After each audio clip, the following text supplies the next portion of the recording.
ये आपका एक्सपेरिमेंट है, conversion of galvanometer to ammeter reading up to 0.2 ampere. ठीक है, इसमें आपने क्या करना है, गैल्वेनोमीटर को कन्वर्ट करना है एमीटर में। ठीक है, आप एमीटर में इसको कैसे कन्वर्ट करोगे, यूजिंग शंट रेजिस्टेंस। ठीक है, ये आपके पास इक्वेशन नंबर 3 है। ठीक है, इसके थ्रू आप क्या करोगे, आप गैल्वेनोमीटर की कन्वर्जन करोगे। आपके पास आई जी आर जी ये गैल्वेनोमीटर का करंट है और गैल्वेनोमीटर का रेजिस्टेंस है, और जो सिंपल आई है इसकी वैल्यू 0.2 एम्पेयर आपको गिवन है। ठीक है, आपने आई जी वाली वैल्यू कैलकुलेट करनी है फ्रॉम सर्किट 1 जो आपको ये गिवन है, और आर जी की वैल्यू जो है रेजिस्टेंस गैल्वेनोमीटर की आप कैलकुलेट करोगे इस सर्किट से। ठीक है, इसके लिए सबसे पहले आपने क्या करना है, आपने सर्किट कनेक्ट करना है। ठीक है, ये आपके पास सर्किट कनेक्ट हुआ हुआ है ऑलरेडी।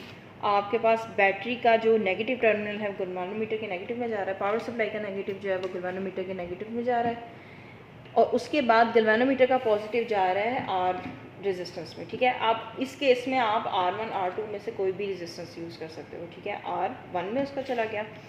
अब R से आप दोबारा जो है R के दूसरे टर्मिनल से आप पावर सप्लाई के पॉजिटिव में जा रहे हो, तो वो आपने वायर कनेक्ट कर दी। अब जब आप ये सारी वायर्स कनेक्ट कर दोगे, आपके पास गैल्वेनोमीटर जो है वो 30 से ऑनवर्ड्स डिफ्लेक्शन शो करेगा। ठीक है, आपने क्या करना है, आई जी की वैल्यू कैसे कैलकुलेट करनी है, डिवीजन 30, 28, 26 पे आपने आर की वैल्यूज़ को कैलकुलेट करना है। ठीक है, अब 30 डिवीजन पे आप जो है वो इसको कैसे लाओगे, आपने जो बॉक्स कनेक्ट किया हुआ है उसमें से आप रेजिस्टेंस को निकालोगे। ठीक है, 10,000, 5,000, 2,000, तो ये आपके पास रिफ्लेक्शन आ गई 30 पे।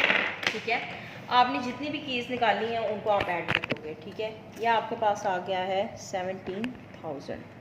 ठीक है, सो ऑन। इसी तरह आपने जो है वो एक्सपेरिमेंट नंबर 9 में ये ऑलरेडी किया हुआ है। ठीक है, आपने इसी तरह 28 डिफ्लेक्शन पे वैल्यू चेक कर लेनी है और 26 पे चेक कर लेनी है। ठीक है, ये वैल्यूज़ आपकी आ जाएंगी। उसके बाद आपने के की वैल्यू कैलकुलेट करनी है। ईएमएफ की वैल्यू इस केस में भी आपके पास 5 है। ठीक है, 5 के की वैल्यूज़ जो है वो K1, K2, K3 आ जाएंगी।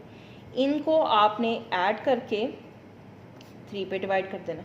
ये आपकी के मीन की वैल्यूज़ आ जाएंगी। ठीक है, के मीन की वैल्यूज़ आएंगी, उनसे आपने आई जी निकालना है। आई जी की वैल्यू आप निकालोगे जब आप के मीन को मल्टीप्लाई कर दोगे 30 से। ठीक है, 30 से आपने इसको मल्टीप्लाई किया, ये आपके पास गैल्वेनोमीटर का करंट आ गया। ठीक है, गैल्वेनोमीटर का करंट आपने कैलकुलेट कर लिया। अब आपने आर जी कैलकुलेट करना है। आर जी कैलकुलेट करने के लिए आपको दोबारा वो टेबल बनाना पड़ेगा, R1 theta R2 which is equal to R G और थीटा बाई 2। अब R1 आपके केस में आई थी 17,000 जिस पे थीटा था 30। अब आपने थीटा कितना करना है, हाफ 15। ठीक है, इसको करने के लिए आप क्या करोगे, जो R2 है इसको गैल्वेनोमीटर के साथ पैरेलल कर दोगे। ठीक है, इसको जब आप गैल्वेनोमीटर के साथ पैरेलल करोगे और 17,000 R1 में से रिमूव करोगे, आपका गैल्वेनोमीटर 0 पे आ जाएगा। ठीक है, ये 0 पे आ गया। अब आपने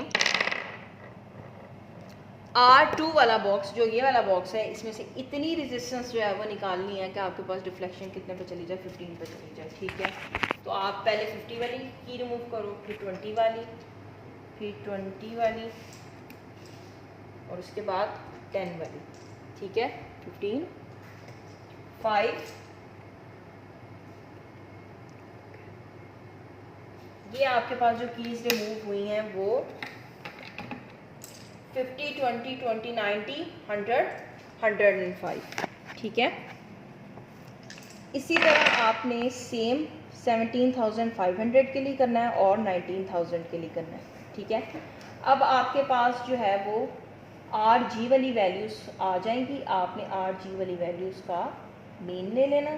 ठीक है, तो ये आर जी वाली वैल्यू का मीन आपके पास आ गया। अब आपने क्या करना है, ये आर जी वाली वैल्यू और आई जी वाली वैल्यू आपने इन इक्वेशन में पुट करनी है और आर एस की वैल्यू कैलकुलेट कर देनी है। ठीक है, आर एस की वैल्यू कैलकुलेट करने के बाद आपने R S equals to rho length over area, इस फॉर्मूले से आपने लेंथ कैलकुलेट करनी है। ठीक है, R S multiply by area divided by rho which is equals to L